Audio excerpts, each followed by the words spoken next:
July 2011. A bomb rips through Oslo city centre, killing 8 people. On an island 40 kilometers away, over 500 teenagers are running for their lives. Everyone get out! A lone gunman is methodically hunting them down.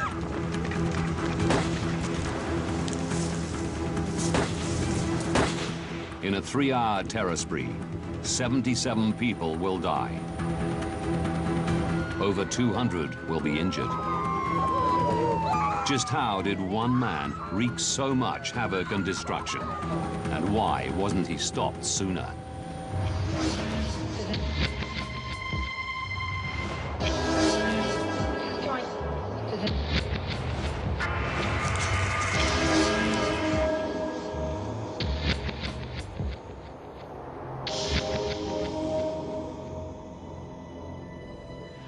Norway, Tarifjorden, 40 kilometers outside the capital, Oslo.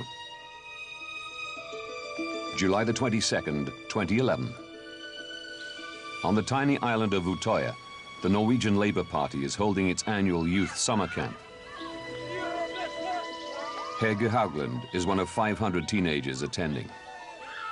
It was paradise, where teenagers could come to discuss, to learn politics, and just find new friends.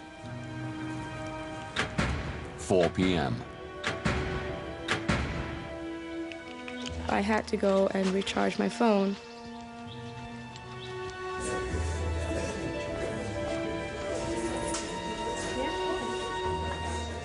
When I was in the hallway, I heard rumors about a bomb in Oslo.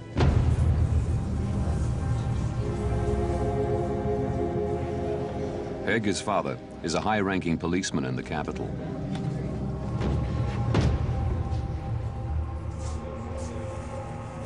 Dad, are you okay? Where are you? It's just that I heard something about a bomb. Are you involved? And he said he was on his way back to work and I shouldn't disturb him.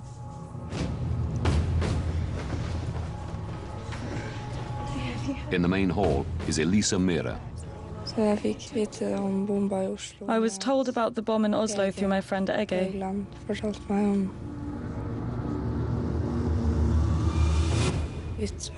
We were then told that an information meeting was to be held. 4:30 p.m.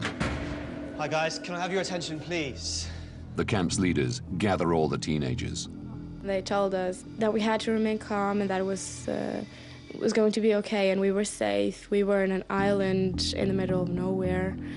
Nothing was going to happen to us.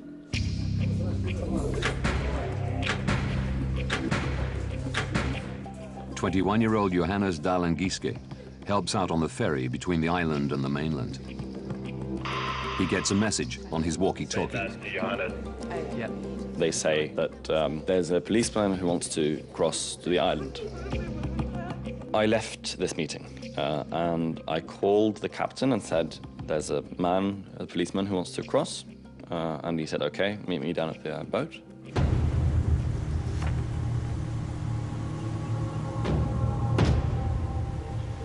When we came to the other side, we looked at this policeman. He had a very big rifle, and he had a handgun on his thigh. He appeared to me just like a policeman. I didn't think twice about that. He had said that he was from the secret police and he was going to search the island for bombs.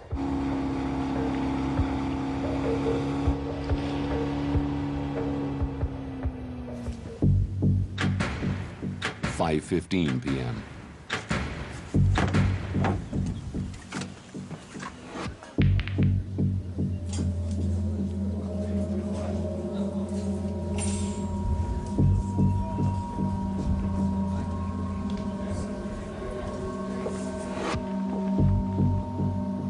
The camp manager and a security guard come down to intercept him. They're suspicious about the weapons he's carrying.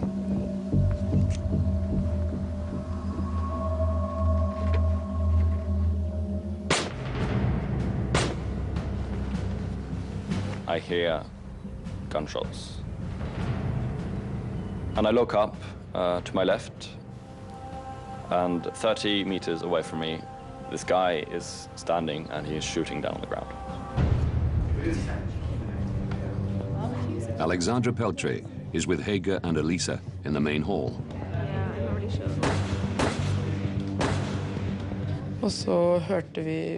We first believed it to be firecrackers or fireworks.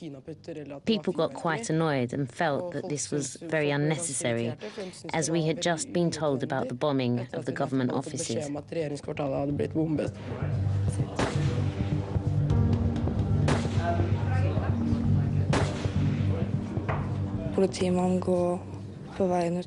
I could see a police officer on the road outside by the camping area. He was armed, but he was just strolling around, and I believed he was there to catch the perpetrators. But I was wrong. Ah! There's someone being shot! There's a gunman who's just shot someone! What? There's a gunman who's just shot someone! Get out! Everyone get out! Panic breaks out. I, like everyone else, just join in the screaming.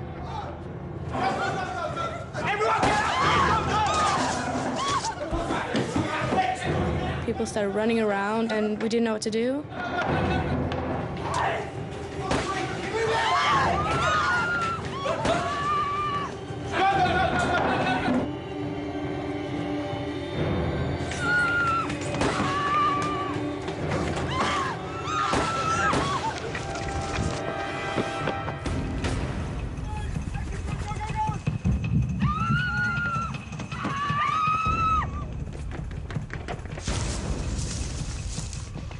People start running, coming to the boat, one after another. There was a general feeling of emergency and urgency to get away from this island.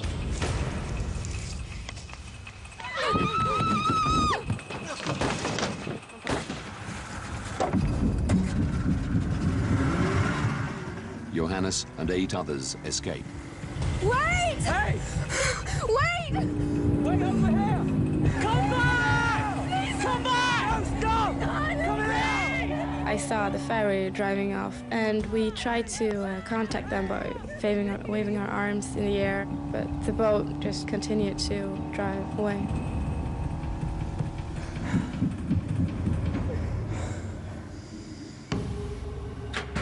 (5:24 p.m.) Over 500 people are now trapped on the island. 600 meters of freezing water separates them from the mainland.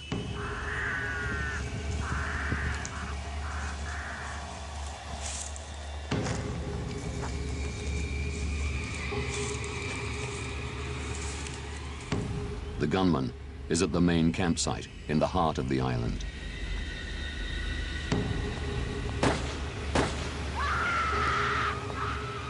Julie Bremnes is in her tent. She calls her mother.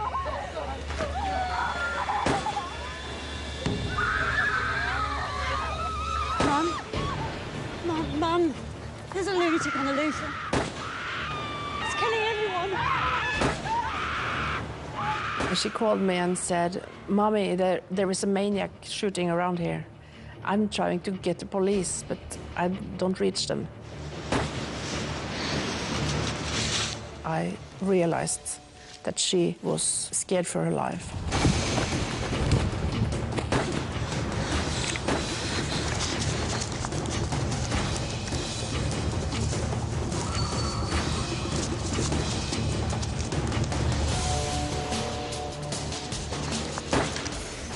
At that moment, I realized that I could lose my daughter.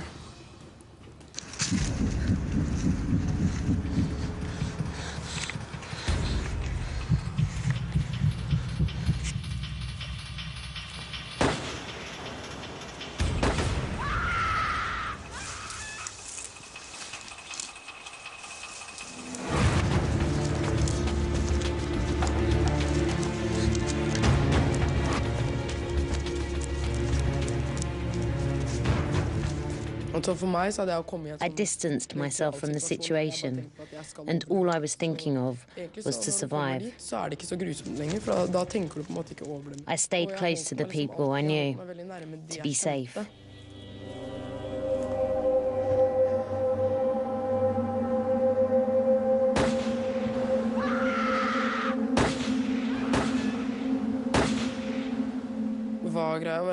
We heard shooting all the time. When we didn't hear it, we knew there was something wrong.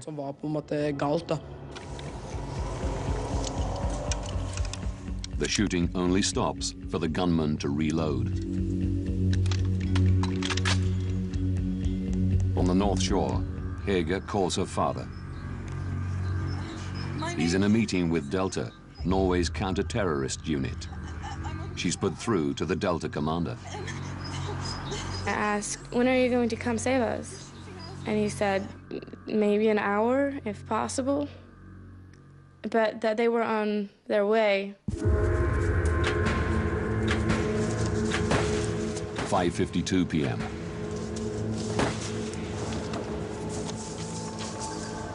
The gunman is approaching the pump house on the northern shore.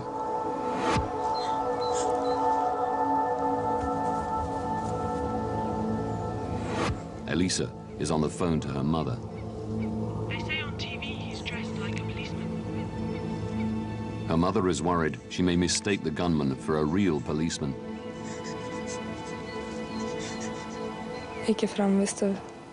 If there were two or more, I could come out.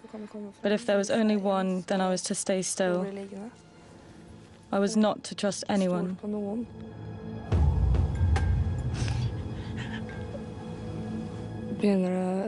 And then we could see movements in the forest. I hung up with my mum. It's safe. You can come out now. Everyone come out now! That's when I decided to jump in the water, knowing that it couldn't possibly be true.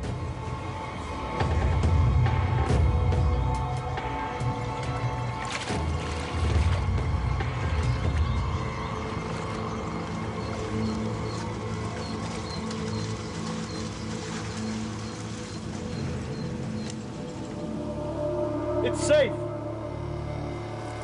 It's safe!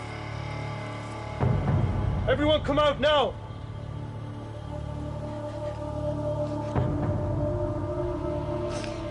I knew what was coming.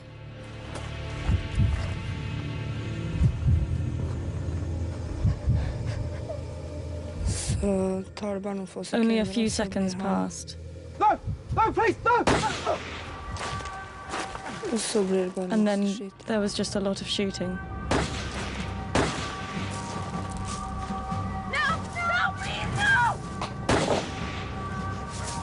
I closed my eyes and buried my fingers in my hair.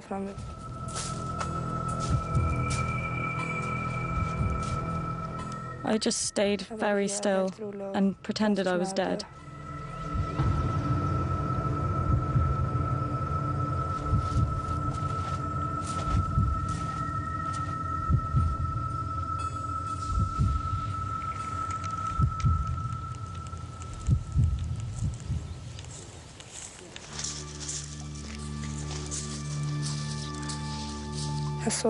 I hadn't seen anything before I got up. Then I saw a lot of people who had died.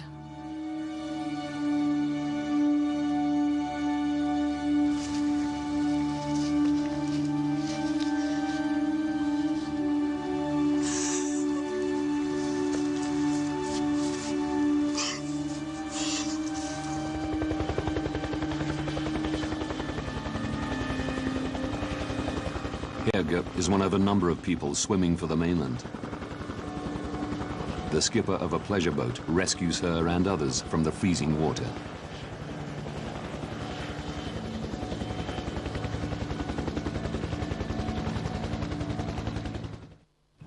At 6:15 p.m.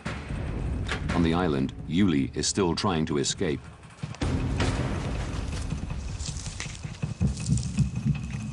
She texts her mother.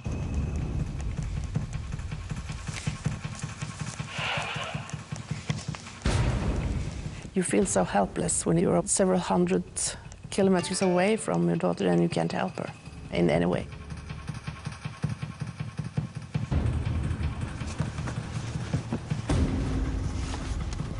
Alexandra and her friends have made their way to the southern tip of the island. We can see a helicopter arriving. Thinking it's the police coming to rescue them, some come out of hiding. Down here! Help! Help! Help! Help! Help! It tilts slightly, and people start waving and signalling. But the helicopter never lands. It is in fact a camera crew from a television station. Suddenly, a man turns up. Please help us! Please help us!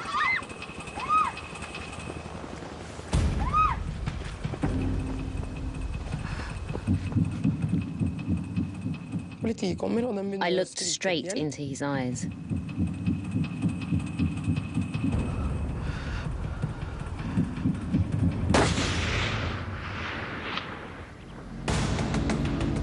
"6:25 p.m. A group of Delta officers approach the island. Overseeing the operation is Tarje Klevengen. As they are on their way in towards the quay, they hear shooting from the southern tip of the island. They also see persons at the waterfront there. So when they go ashore, they walk straight south.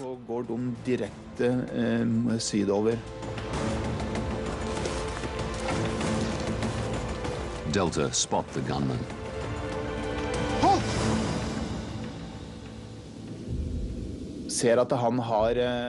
They can see that he's wearing a vest. It's bulging. So to them, it may be a bomb belt. They order him to stop. He continues to walk towards my men.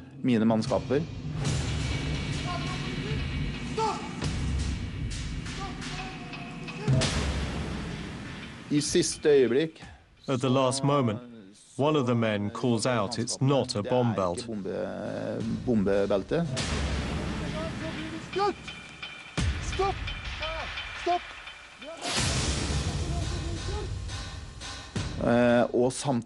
And at the same time, the person follows our orders.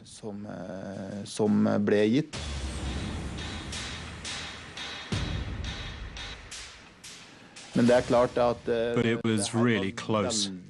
He nearly got killed. Come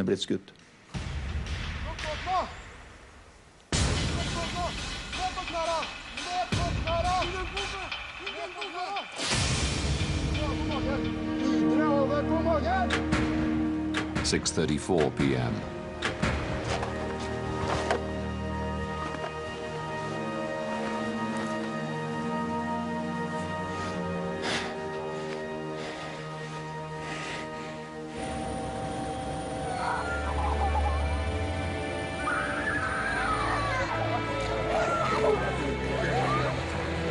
In little more than an hour, the gunman has killed 69 people on the island, most of them teenagers. Mariana Bremnes' daughter, Yuli, is amongst those who escape unharmed. I called my mom and my friends and I cried. And I told them that we were safe and we were off the island. Just told her how I love her, and she said the same back to us, and that was really, really a moving moment.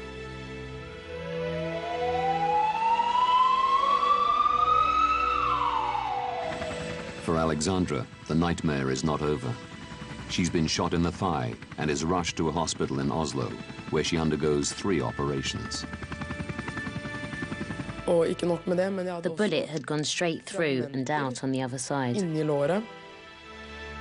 The gunman is quickly identified as Anders Breivik, a 32-year-old Norwegian. After his arrest, he confesses to both the Utøya shooting and the bomb in Oslo. In total, he has killed 77 and injured over 200 people. It's the deadliest single attack on Norwegian soil since World War II.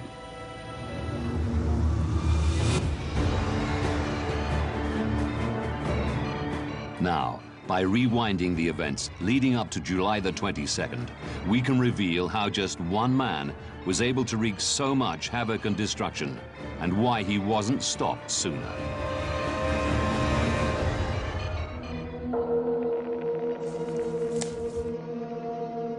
Soon after Breivik's arrest, police discovered that just before he started his attacks, he emailed a manifesto called 2083, a European Declaration of Independence, to more than 1,000 right-wing individuals across the world. The document is a chilling account of how he meticulously prepared his attack on Norway's liberal elite. His main target is the ruling Labour Party, which he accuses of allowing Muslim extremists to overrun the country.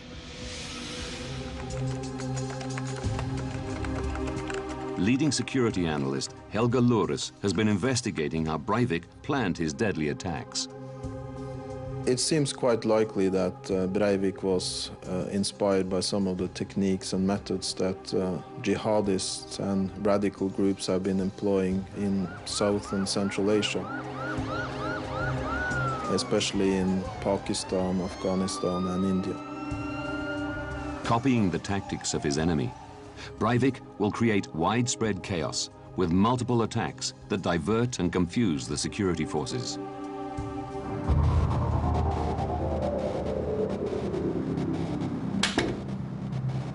First, he is to bomb the Prime Minister's head office in the center of Oslo. The bomb will devastate government and facilitate stage 2 of his plan. With a security alert at the heart of government, the Labour Youth Group will welcome an armed police officer onto the island of Utøya. There are many elements that need to fall in place in order to be able to carry out such an act. He had the ability to foresee what would happen and how, in his own words, difficult it would be to carry out. 3 p.m. on the day of the attack.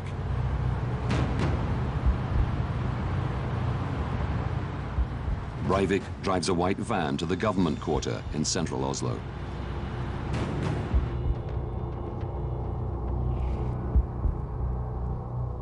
Security guard Tor Inge Kristoffersen is monitoring CCTV cameras from the basement of the government offices. We have to move cars from that area every day. Breivik parks the van right outside the main entrance to the Prime Minister's office and Justice Department. It's not allowed to stand there, so we always try to find the driver and move the car. So I rewind the video recordings, and I saw a guy come out of the car. It looked to me that he was wearing a private security guard uniform. I then start looking after him with the cameras, and I couldn't find him. 2 streets away, Andreas Olsen is on his way home. And I saw what I perceived to be a policeman coming towards me on my right. He had a helmet. I saw a badge on his clothes. Minutes later, he sees the same man driving away in a silver car. And that was when I became suspicious, because he drove in the wrong direction in the one-way street. And I wrote down the plate number. 3:22 p.m. Back at the CCTV control room, Tor zooms in on the van to see if there are any identifying marks. As I zoomed in on the number plate, the car exploded.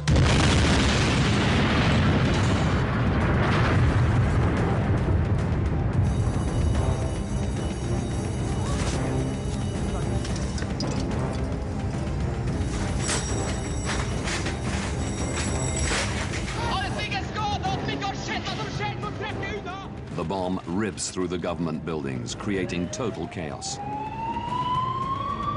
8 people are killed. Over 200 are injured.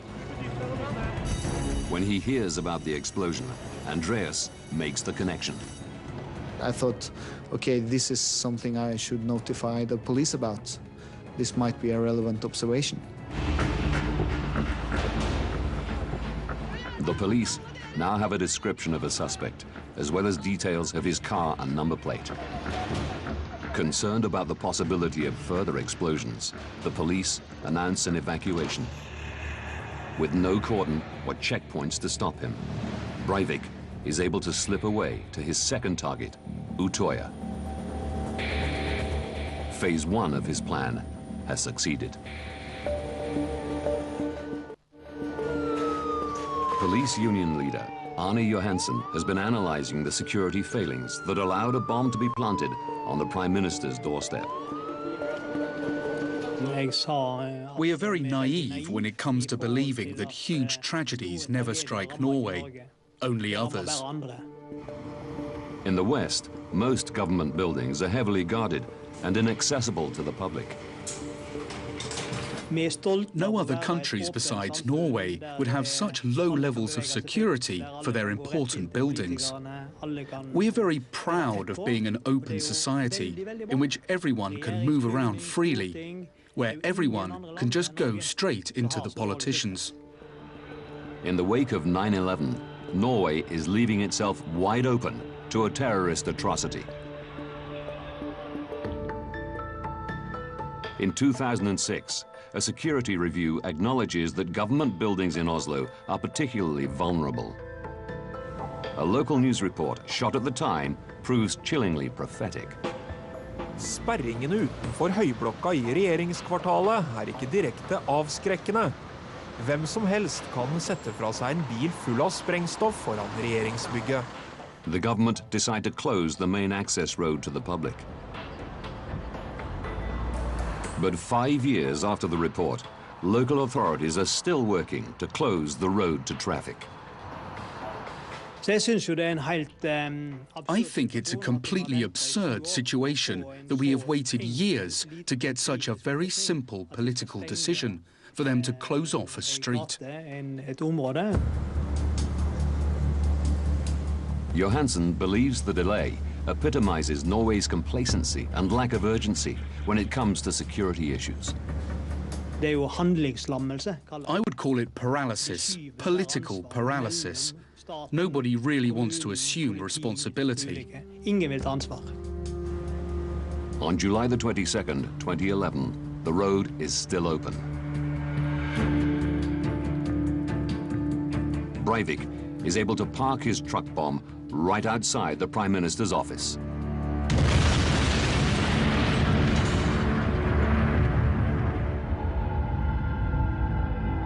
But for Breivik's plan to succeed, the bomb needs to be large enough to cause destruction on a massive scale. He decides to construct a 950-kilogram fertilizer bomb. To finance its construction, he produces and sells fake university diplomas over the internet, generating more than $600,000, which he hides in bank accounts around the world. In May 2009, he sets up a farm business to act as a front for making a fertilizer bomb. It allows him to purchase 6 tons of fertilizer without raising suspicion. Being a farmer, you can, or up till July 2011, acquire fertilizers. There is no background check. But one of his purchases does alert the authorities.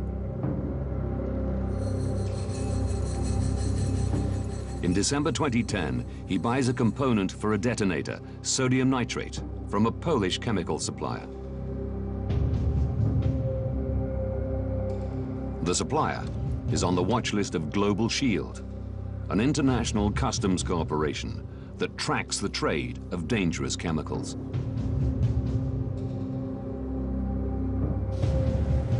Eight months before the attacks, Global Shield sends a report to Norway's police intelligence, the PST, It includes a list of Norwegians that purchased potentially dangerous chemicals from Poland.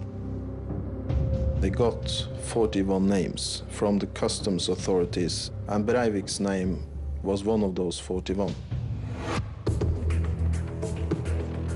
The PST case handler goes on leave shortly after receiving the report. Breivik is not interviewed, and he's not placed on any intelligence register.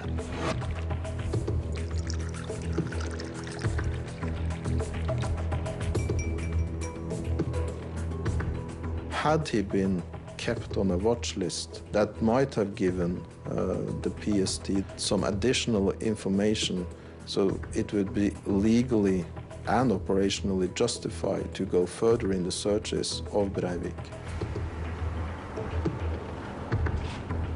Breivik makes further purchases of dangerous chemicals from Poland. Had intelligence been aware of these, they might have started an investigation. Instead, Loris believes it's likely that Breivik fell off the intelligence radar. If arrived within those 4 months, they are required to actually discard information. Breivik's purchases do not trigger an investigation. He's free to make his bomb completely unopposed.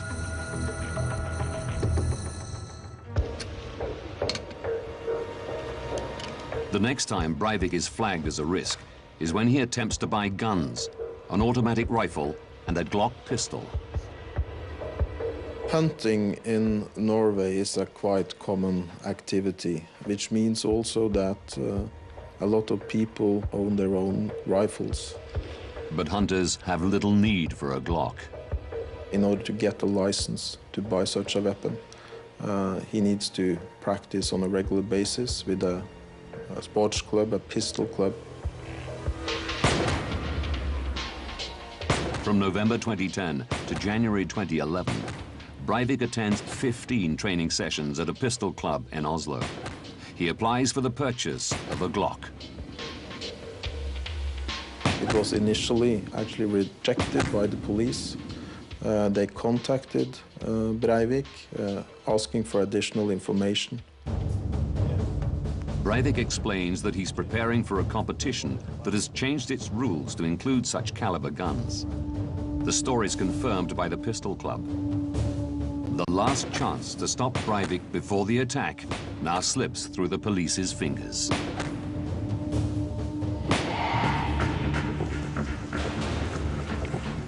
It's now left to Norway's security services to stop him on the day of the attack.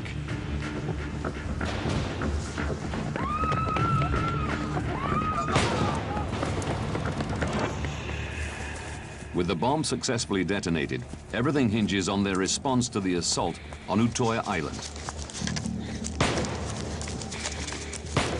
But an hour after the first victim is shot, the police still haven't arrived. Every minute actually counted. The way he willingly let himself be captured means the police would have been able to stop the killing that very moment that they actually engaged Breivik. The chilling fact is that Breivik could have been arrested earlier had it not been for police transport and communication problems. Once the first shots are fired, calls begin to flood into the police. But there's a problem. In Norway, calls to the emergency number are diverted not to a central switchboard, but to local police stations. In this case, Hønefoss. The centre has 2 incoming lines, and it is therefore possible to answer 2 calls at the same time.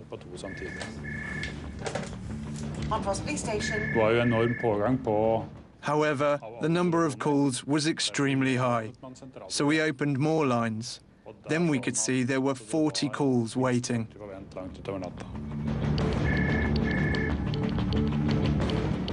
I tried to call the police 3 times, but I didn't reach them.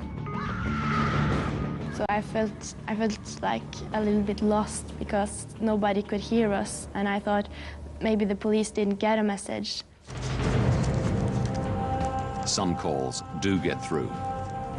And 9 minutes after the first shot is fired, Delta, Norway's elite police force, are alerted.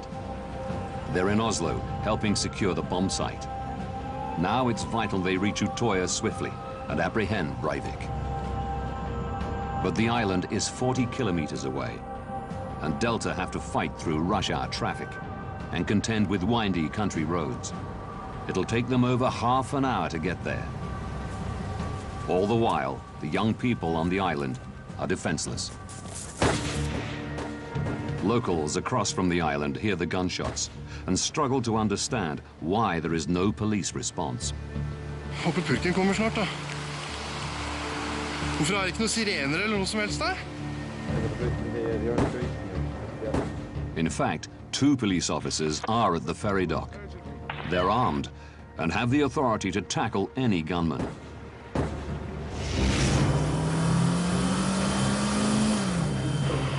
Delta Force are desperately trying to get in contact with them. It's extremely important for us to get in touch with the local police district so we can be told a place to turn up. We tried repeatedly, but it wasn't possible. The problem is that Norway's emergency communication system is in the process of being upgraded from analog to digital. In July 2011, Delta are on the new digital system, whilst the local police are on the old analog system. We are transferred to the local line of communication, but it was very poor quality. So it was almost impossible to hear what was going on. With local police and Delta in only sporadic contact, vital information is not communicated. There was a mixed view on whether there were one or several perpetrators. From the ferry dock, the officers believe the gunshots come from one gunman. But Delta are in direct contact with teenagers on the island and have additional information. The second in command, he asked me if I had seen the person, if I knew how many there were. The sound of each bullet Breivik fires echoes around the island. The terrified teenagers think they hear more than one perpetrator. I just told him that the rumors that I heard, that there were 4 people shooting and that it was police officers. We had understood the situation was that there would be 3 to 5 perpetrators on the island. As a result, the local police who could have stopped Breivik's rampage are ordered to wait for Delta backup. This failure to correctly estimate the threat level has tragic consequences. Believing they face multiple gunmen, Delta decide to swamp the island with 23 armed officers. With the main ferry still missing, they must rely on the local police boat to get to the island. We have one police boat at Nordre Buskerud Police District. In their eagerness to help, many boarded the boat. The boat has 10 seats, and the number of people on board was too high. After 200 meters, the boat stops. The boat was too low in the water and took in water at the back when they tried to reverse. This caused the engine to stall. As Breivik continues his killing spree, the Delta officers are left stranded in the boat. They have to be rescued by a commandeered civilian vessel. This caused extra delay and people were probably killed as a consequence.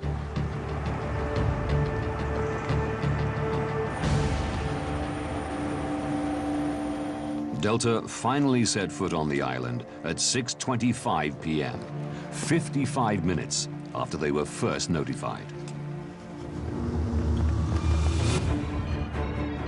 Now, Having delved into the investigation, we can uncover the failings that led to 77 dead and more than 240 injured.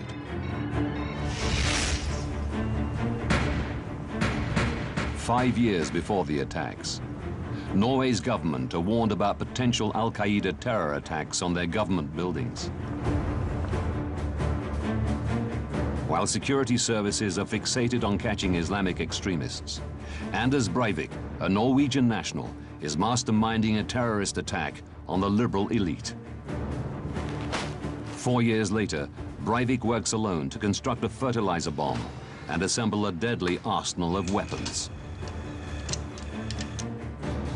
Intelligence failed to realize the internal threat from the far right, and Breivik's preparations go undetected.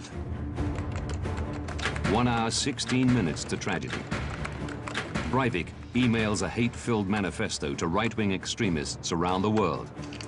He then prepares himself a cocktail of drugs to psych himself up for the attacks. 9 minutes to go.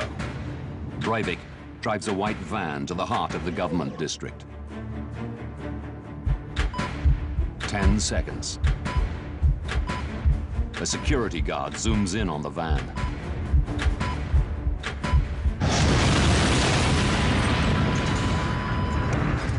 Eight people are killed.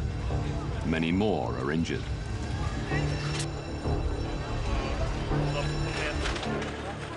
With security forces distracted, Breivik makes his way undetected to Utøya. 5:20 p.m. 2 hours after the bomb blast, Breivik reaches the island and fires his first shots.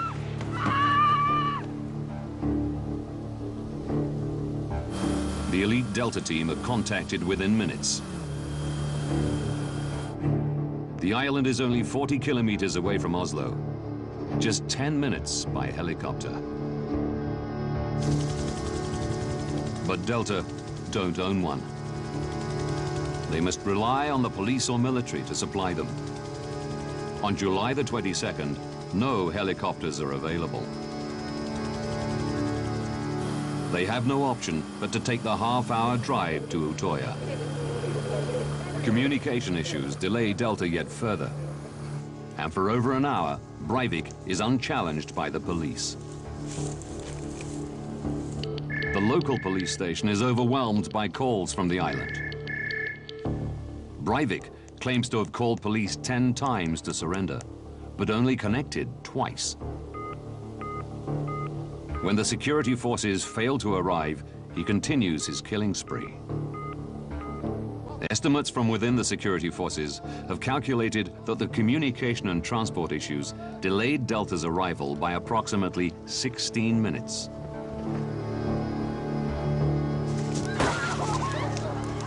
It's believed that 20 people lost their lives during those last 16 minutes.